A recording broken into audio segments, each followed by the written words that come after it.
Hi, Bashar. And to you, good day. I'd like to share rather than ask a question. Yes. So about 2 years ago, I had an epiphany, an inspiration to write a book about mentoring youth. Yes. Because I realized there was none on the market. All right. And I spent several months putting together a book proposal. Yes. And I got an agent to try to shop it and An agent to shop it. shop it to publishers to Yes. try to sell it. Yes. And all the publishers that he sent it to said, we don't think there's a market for it. Yes. And I've been so busy with my organization, Create Now, that I've just put it on the back shelf and kind of kept thinking, well, I'm going to get that book done someday, and kind of didn't do anything with it. And then realized that the book wasn't going to write itself. Yes. And even though I work 24/7, I decided to force myself to carve out at least 2 hours on Sunday afternoons to work on the book. That is taking action.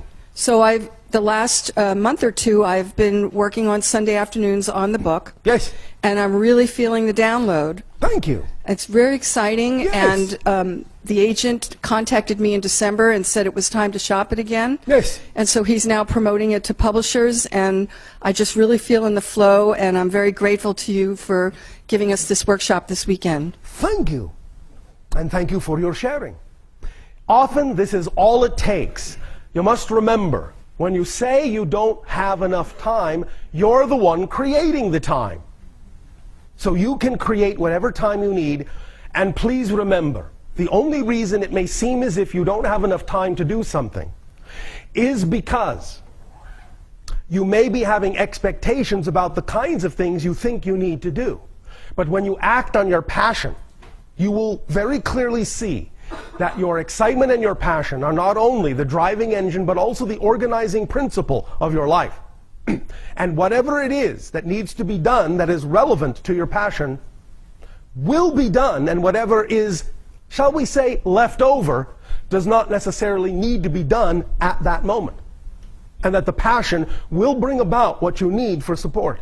If you understand that whole idea that way, you will experience it that way.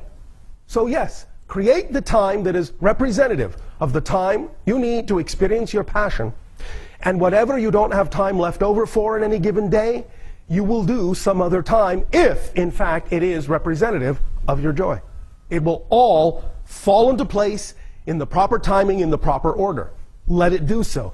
And do not try to cram too much into one day. That is usually the product of thinking that you need to do certain things you don't actually need to do. Only because you are coming from a place where you're not really allowing your passion to be the organizing principle to show you what really needs to be done in any given day. So thank you for your sharing.